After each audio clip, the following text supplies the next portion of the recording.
En este video vamos a hablar de una noticia que está asustando a los inversores de Bitcoin, a la que están llamando el colapso de los Bitcoins. Se vendieron más de 80,000 Bitcoins, lo que equivale a, déjame revisar mi apunte, 9,53 mil millones de dólares. Y lo más extraño es que son billeteras antiguas que no se movían desde hace más de 14 años y de repente todo de forma coordinada, todo casi al mismo tiempo, vaciando completamente las billeteras. Entonces la pregunta que queda es, ¿será que esas billeteras eran billeteras de bitcoins perdidos y de alguna manera lograron recuperarlas? ¿Será que en realidad es dinero de robo? Como recientemente hice un video en el canal sobre personas que robaron dinero e intentaron comprar bitcoin, pero que ahora están vendiendo los bitcoins. ¿Cómo sucedió esto? ¿Será que el blockchain es más seguro? Voy a analizar todo esto en el video de hoy, pero antes comenta aquí abajo, ¿inviertes en criptomonedas? ¿Tienes bitcoins? Comenta ahí que quiero saber. He traído a un especialista aquí, después al final del video les dejo aquí el canal de él para que se suscriban, realmente vale la pena. Me voy a mover para acá para que quedemos uno a la izquierda y otro a la derecha, pero entonces vamos, ¿será que me agrando aquí? Voy a agrandarme aquí también. Vamos, cada uno de un lado aquí, vamos allá. 3, 2, 1 ya. Este es Safe Source y ahora vamos a hablar sobre un posible bug del Bitcoin extremadamente serio, ¿de acuerdo? Algo que aún no ha sido catalogado, puede que no sea un bug, ¿vale? Puede que no sea un bug.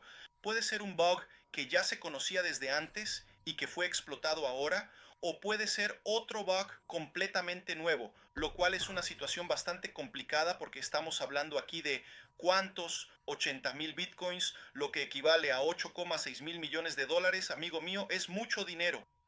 Todo esto fue movido, sí, el día 4 de julio por una persona desde carteras antiguas de Bitcoin. Vamos a intentar entender esto porque tiene muchos aspectos. La persona que hizo esto contrató una empresa de consultoría, una empresa de abogados y financieros allá en Nueva York, para garantizar la legitimidad de toda esta historia. Es muy extraña toda la situación, incluso porque puedes imaginarte un montón de estafas, hasta la estafa de que la persona sea el dueño original de la cartera y ahora esté diciendo que robó la cartera, que se la quedó para sí mismo. Vamos a entender. Sí, si se cae en esa historia de que en realidad él, o sea, él es el dueño de la cartera, pero de repente dice que no lo es, eso genera un problema de seguridad, digamos, porque no importa si es verdad o no. Lo que importa es si el mercado cree que es verdad. Y si ellos creen que es verdad, que realmente se rompió la seguridad, wow, el Bitcoin, mira, cae mucho y de repente el tipo compra más. En fin, el mercado es muy emocional, ¿no? Y no importa si es verdad o no. Lo que importa es que el mercado lo crea o no. Este caso aquí, esta noticia fue sugerida por y varias otras personas, gracias al personal que sugirió noticias en nuestro sitio, en safesource.com. Es safesrc.com y gracias a ti que estás viendo nuestro video. Si te gusta nuestro contenido, por favor deja tu like, suscríbete aquí al canal, ¿vale? Entonces aquí está, mira, ¿quién rompió el Bitcoin el 4 de julio? Entonces, por lo que están diciendo aquí, el Bitcoin fue vulnerado el 4 de julio. Sacaron 80,000 bitcoins de una cartera, en realidad de 8 carteras, cada una con 10,000 bitcoins, y esto puede ser el primer exploit real de Bitcoin, ¿no? En realidad no es el primero porque como ustedes han visto aquí en mi canal, tengo una serie de videos en el canal en los que exploro todos los bugs de la historia de Bitcoin, ¿no? El Bitcoin tuvo una serie de bugs a lo largo de la historia y cosas así. Todos fueron resueltos. Hoy en día el sistema es muy sólido y todo eso. Pero sí hubo bugs en el pasado y todavía existen bugs de vez en cuando. Es solo que rara vez hay errores como que puedas quitarle dinero a alguien. Este tipo de error es un error muy grave, ¿verdad? Entonces, mira, sí, eso no fue una de las principales características de Bitcoin, es exactamente esa, su seguridad, ¿verdad? Ni siquiera sabes quién es el dueño de la billetera, ¿verdad? De todos modos, una ballena. Ese fue un mensaje, el momento, la precisión, los mensajes ocultos. Todo apunta a un acto deliberado que va a redefinir cómo pensamos sobre la seguridad de Bitcoin, ¿vale? Entonces aquí está, mira, las billeteras, las monedas vinieron de 8 billeteras. ¿Qué es una billetera de Bitcoin? Es un conjunto de claves pública y privada, ¿verdad? Clave pública y privada. Tú que conoces seguridad de la información, sabes cómo funciona. Lo que encriptas con la clave pública lo desencriptas con la clave privada y viceversa. Lo que encriptas con la clave privada lo desencriptas con la clave pública, ¿verdad? Entonces, es todo el sistema de seguridad, no solo de Bitcoin, ¿vale? Todo el sistema de seguridad de Internet en general, de los bancos modernos, todo está basado en criptografía asimétrica y Bitcoin es así. Entonces, siempre que tienes un par de llaves, una clave privada, que es privada justamente porque solo tú la conoces, esa clave es el secreto de tu cartera y la clave pública, esa todo el mundo la conoce. Cuando alguien te va a enviar dinero, se utiliza la clave pública, ¿verdad? Entonces, estas 8 carteras estuvieron intactas durante 14 años, es decir, durante 14 años nadie tocó esos Bitcoin. Lo que es extraño es que el Bitcoin en los últimos 12 meses ha estado valorizándose mucho. Y las personas que entienden de Bitcoin están diciendo que esto es solo el comienzo, con todas estas guerras, disputas por tasas, inflación, tasas de interés altas, toda esta incertidumbre juega a favor del Bitcoin, ¿no? La gente, los países, los gobiernos imprimiendo dinero, generando inflación, eso es bueno para el Bitcoin. ¿Por qué? Porque el Bitcoin es inflacionario, no es flacionario. O sea, perdón, es deflacionario. Es decir, cada vez hay menos y por ser cada vez haber menos, termina siendo valioso. ¿Cuánto? Es escasez. Cuanto menos hay, mejor para el activo, digamos así, porque menos personas lo tendrán. Entonces, y ahí las personas lo van a querer más. Entonces, más o menos ese es el razonamiento. Además, es una moneda que no tiene gobierno, no tiene dueño, no hay un país que la inventó y así sucesivamente. Pero si existe este escenario en el que se está valorizando, ¿para qué vender todo, verdad? Y todavía todo de una vez. ¿Por qué no ir vendiendo poco a poco, guardar una parte, luego se valoriza más, se vende un poco más, luego se desvaloriza, se compra? No, se agotó todo de una vez después de estar intocado durante 14 años. Es muy extraño, es todo muy orquestado y de manera organizada, ¿no? Porque contrataron a varios abogados, como bien dijo Peter, ¿no? ¿No? Entonces aquí está, mira, es la ballena de Bitcoin el 4 de julio. 8.763 millones de dólares fueron movidos en julio, ¿no? 4 de julio, día de la independencia de Estados Unidos, ¿no? Ay, no podría venir un poco para mi cartera, ¿eh? Ahora aquí, mira, no es solo grande, es imprecis, es muy preciso. Fueron 8 transacciones coordinadas en el mismo bloque al mismo tiempo. Entonces la persona ya sabía lo que iba a hacer, ya tenía toda la información para hacerlo, hizo inmediatamente las 8 transacciones, todo entró en el mismo bloque, fue aprobado en el mismo bloque, la persona... Mira esto, todo el mismo día, la misma cantidad, mira, por el mismo valor, parece hasta un bug, ¿no? Parece hasta mentira, ¿no? Es muy, muy extraño. Y mira, cuando da esa impresión de que está pasando algo que no sabes y el mercado lo percibe, seguro que el Bitcoin se desvaloriza. Recibió el dinero enseguida, ¿no? Entonces, ¿y qué puede ser eso, no? Bueno, existen varias hipótesis. Una hipótesis que no se puede descartar y que es importante tener en cuenta es que la persona realmente era la dueña de esos bitcoins, ¿no? Esa persona creó esas carteras allá por 2011 y ahora quería usar el dinero. Y entonces, ¿cuál fue el truco que usó para eso, no? Vamos a ver aquí cuál es el truco. ¿Por qué? Porque esa, sí, es la persona que compró ese dinero allá en 2011. Compró muchos bitcoins. Esto ya tenía valor. Ella gastó $54,000 en 2011. Mira, nadie gasta $54,000 en una moneda que allá en 2011 nadie ni siquiera sabía bien que existía, qué era ese asunto, ¿no? Incluso quien creía mucho en Bitcoin, tomar $54,000 y comprar en Bitcoin, no es poca cosa. Es algo, está bien que ahora valen miles de millones, ¿no? Pero así sí ganó mucho dinero, pero no había esa garantía, podría no haber ganado, ¿no? Pero ¿qué es lo que pasa? Esa persona puso ese dinero y ahora está parado. Si quiere retirar ese dinero, ahora va a tener que pagar impuestos sobre la renta por eso. Tuvo una renta, ¿no? Ganó dinero con esos bitcoins que estuvieron parados todo ese tiempo. Entonces, lo que también podemos estar viendo aquí, no lo sé, nadie tiene información, pero lo que podemos estar viendo aquí en realidad es a esa misma persona que ya era dueña de esa cartera y está haciendo un truquito meramente legal. Eso explicaría las transferencias tan rápidas, ¿no? Porque piénsalo, si la persona está haciendo algún tipo de mecanismo de ataque, típicamente todo ataque tiene algún intento y error, ¿no? Rara vez lo logras a la primera. Toda invasión en Internet, todo lo que tiene que ver con invasión siempre tiene un intento y error. Intentas esto, luego intentas aquello, hasta que en algún momento lo logras y entonces entras, ¿no? Y aquí no, simplemente movió las ocho carteras, ¿no? Actual aquí, mira. Ya, pero puede ser que realmente sea una falla. ¿Por qué puede ser que sea una falla? Estas carteras son muy antiguas, ¿no? El formato P2PKH, que es el primer formato de cartera de Bitcoin, empieza con el número uno. ¿Ese formato de dirección es malo? No, no es malo, es bueno, funciona muy bien, tanto como los actuales.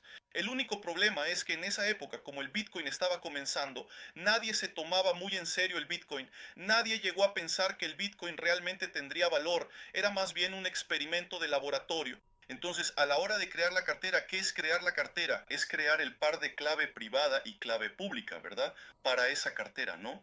¿Y cómo creas ese par clave pública y clave privada? Hay un video aquí en el canal en el que hablo sobre cómo funciona la criptografía simétrica, por ejemplo, cómo es. En este caso uso el ejemplo de RSA, ¿vale?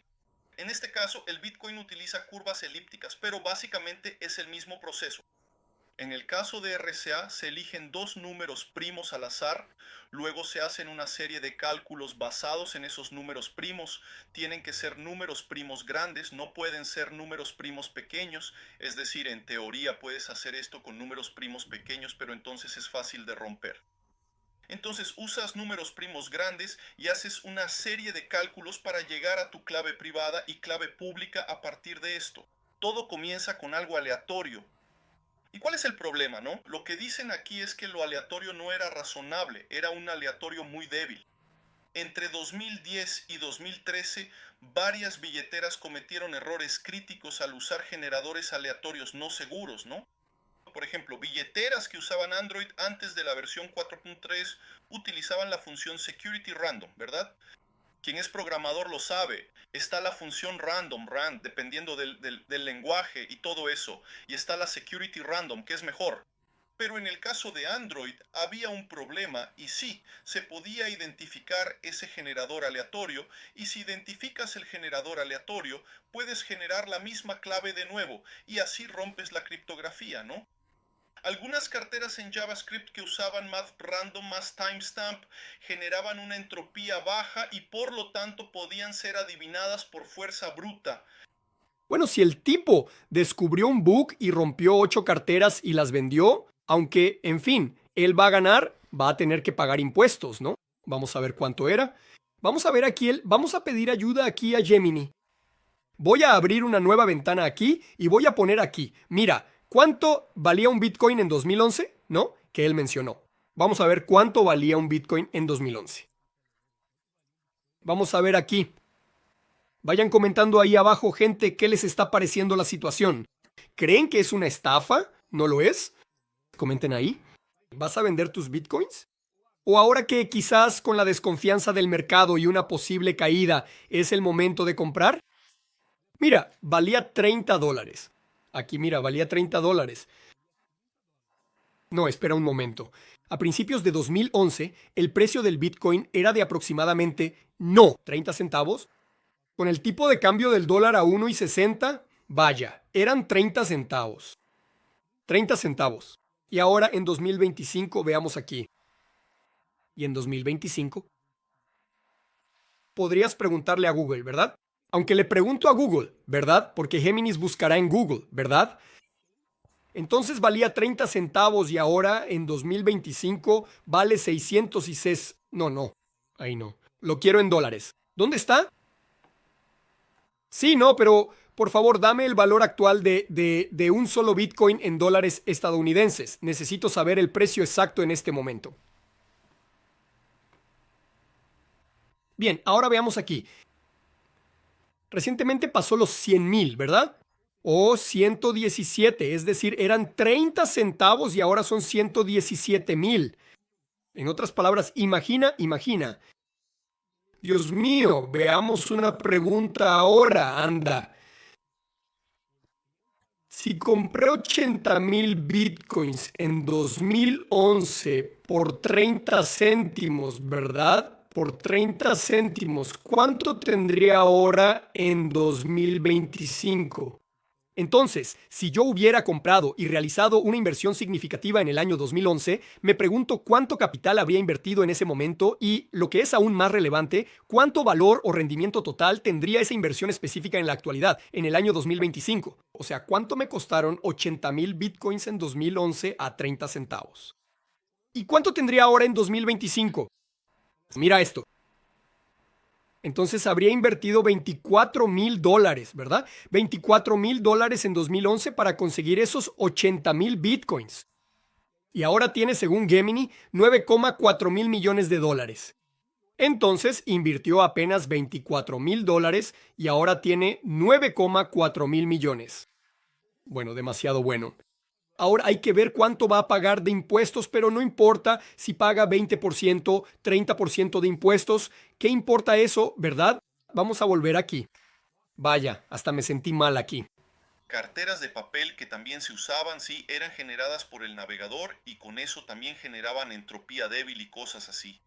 Entonces, sí, todo esto aquí eran problemas que incluso ya fueron identificados en el Bitcoin y ya no se usa más este tipo de cosas. No es un problema del Bitcoin en sí, es un problema de la creación de la clave del Bitcoin, ¿no?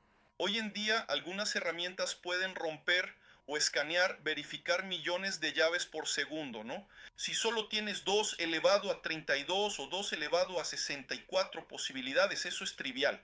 Eso se ejecuta en minutos en tu máquina, ¿no? Entonces, o sea, puede que haya sido eso. Ahora, yo todavía creo que fue la primera cosa, ¿vale? Yo creo que fue el dueño de las carteras quien movió ese dinero. Para mí parece muy claro. ¿Por qué? Porque las 10 carteras fueron creadas por la misma persona al mismo tiempo y puso 10,000 en cada una. Entonces, esa persona en aquella época le daba importancia al Bitcoin, tomó $54,000, ¿no? Es dinero. Puso 10,000 Bitcoins en cada cartera. Una de ellas tiene un poquito más, 10. Sí, no sé qué cálculo hizo, ¿no? Pero ahí fueron poco más de $20,000, no 54,000, ¿verdad? En fin. 2009 aquí, en fin. Sí, sí, y entonces este personal guardó, dejó parado todo este tiempo, ¿no? Entonces, aquí están diciendo que puede ser el aleatorio, puede ser algún otro problema, pero ahí hay... Y vaya que se necesita disciplina, ¿no? Porque hubo muchas épocas en que el Bitcoin cayó muchísimo, entonces su dinero se derritió, luego subió, luego se desplomó de nuevo, luego subió más, se desplomó otra vez, luego subió más, en fin. O sea, compró y se olvidó ahí, ¿no? Hay más detalles. Ahí entra otro detalle de esta historia que es la información sobre los mensajes. Entonces, cuando la persona retiró ahora de estas carteras, ¿no? Retiró de estas carteras antiguas. Las carteras antiguas empiezan con un, ¿ves? Las nuevas son BC1 algo. Entonces retiró de estas carteras antiguas aquí y sí dejó un mensaje en cada una de estas transacciones. Entonces mira lo que está escrito aquí. El primer mensaje, noticia legal, aviso legal. Nosotros tomamos posesión de esta cartera y de su contenido. Punto final. Tomamos posesión de esta cartera y su contenido. Caramba, ¿no parece un robo? Parece cosa de hacker, ¿no te parece? Tomamos posesión. Es nuestra. ¿No está abandonada? Demuestra eso con una transacción on-chain usando la clave privada hasta el 30 de septiembre. O sea, la persona está diciendo lo siguiente.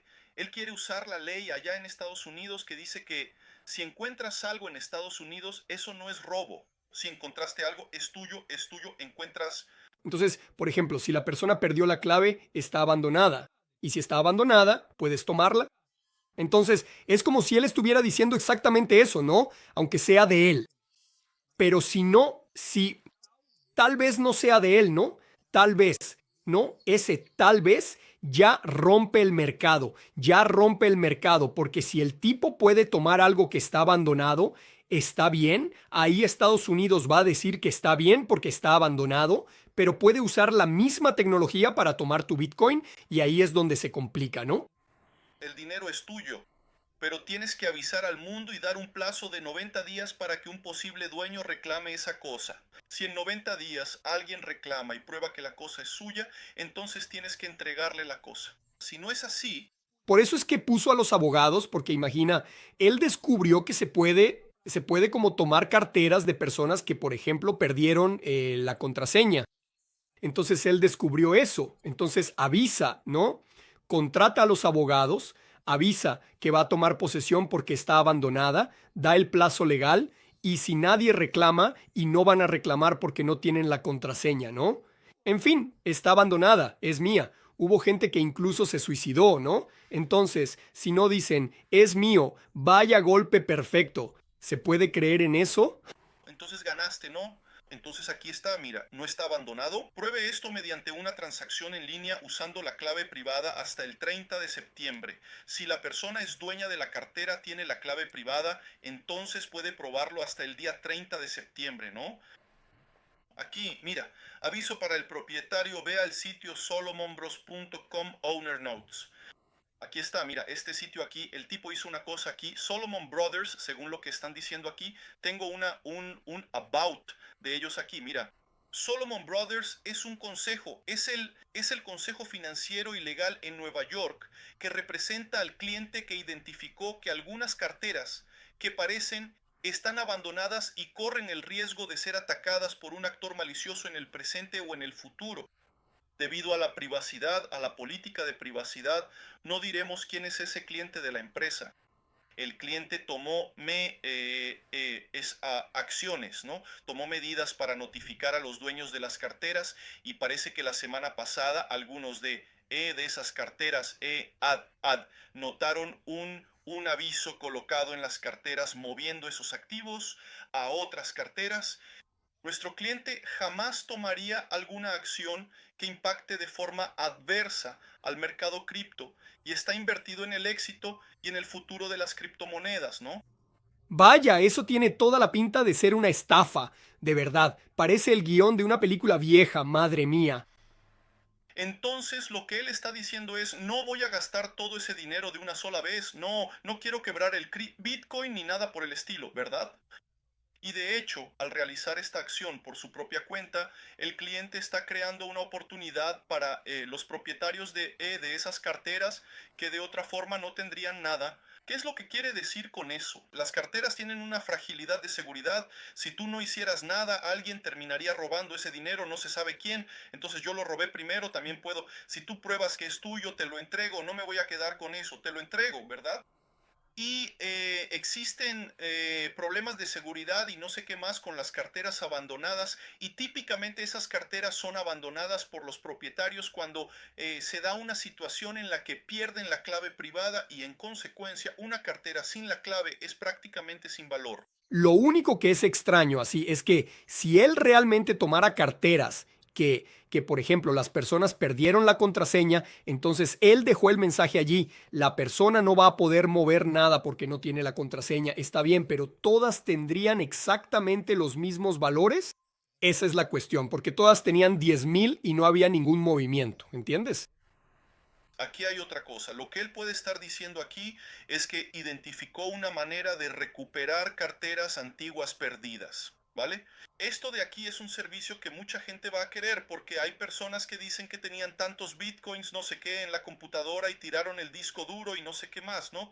Ciertamente, si él vende este servicio, en fin, aquí dice, el cliente no tiene interés en reclamar carteras que no estén realmente abandonadas, así que aquellos que tengan la clave privada pueden fácilmente señalar que la clave no está perdida y por lo tanto esa cartera no fue abandonada, simplemente enviando una transacción mínima y moviendo el contenido a una nueva cartera.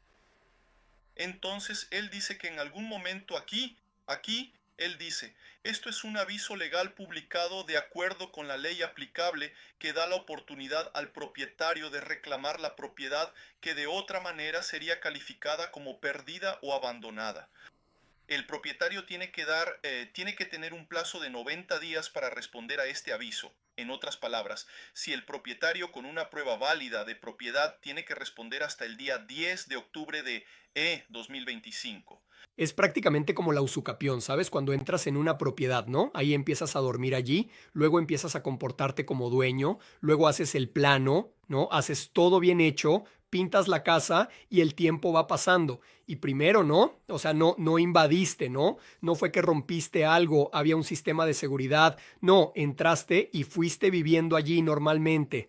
El tiempo va pasando, nadie reclama, no es como que pones un muro y ahora el antiguo dueño puede entrar, simplemente está abandonado, nadie entra, nadie reclama, nadie dice sal de ahí, las cuentas no están pagadas, ¿no? Porque realmente está abandonado, las cuentas se van acumulando y así sigue y luego pasa un plazo legal y listo, puedes registrar a tu nombre porque es como por usucapión. Ahora la propiedad es tuya. Es más o menos eso. Ves algo abandonado, avisas, nadie reclama. Listo, es mío. Si no se recibe ninguna respuesta, las carteras digitales y su contenido serán considerados como confirmados como abandonados y, por lo tanto, propiedad del actual dueño, ¿no? Eso en resumen es el hecho de que una respuesta pueda o no pueda proveer en la corte evidencia de que renunciaste a todos los derechos sobre esas carteras y cosas así, y cosas así. Entonces puedes demostrar tu propiedad haciendo una transacción o enviando un mensaje, ¿eh?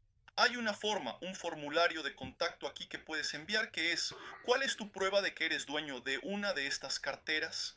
¿Verdad? Y entonces, o sea, lo que él está diciendo es, yo encontré esto, encontré esta cartera, las carteras fueron encontradas, es un objeto encontrado. Si es encontrado, es suyo según la ley estadounidense. Como diría tu abuela, ¿no? Lo encontrado no es robado, ¿verdad? Y ahí es donde está lo curioso. Yo me quedo pensando si la cartera no era del propio tipo y él está haciendo esto porque así va a pagar menos impuestos. Parece que él preparó todo esto desde el punto de vista legal. Él sabe que esto va a terminar en los tribunales, que va a llevar esto a la corte y no sé qué más, para probar que la cartera es suya y listo. Y entonces puede decir, mira, encontré la cartera, cartera encontrada, es mía, igual tiene que pagar impuestos sobre la renta por eso también, ¿vale? Cuando encuentras un tesoro tienes que pagar impuestos sobre la renta por eso. Pero sí, tal vez el impuesto sobre la renta sea menor, no lo sé. Ah, pero es un riesgo muy grande. Si él pierde ese proceso, supongamos la cartera es de él. Entonces está haciendo esto para pagar menos impuestos. Pero sí, no sé, Estados Unidos dice así, es del gobierno, ahora es del gobierno porque, en fin, entonces eso se decide. Entonces él va a correr ese riesgo y después él viene y dice, no, en realidad sí era mío. Entonces mentiste ante el juez, ¿no? Es un gran riesgo, ¿no? Confieso que no conozco lo suficiente la ley estadounidense, el impuesto estadounidense como para decir eso, pero puede ser ese el ataque en realidad, ¿no?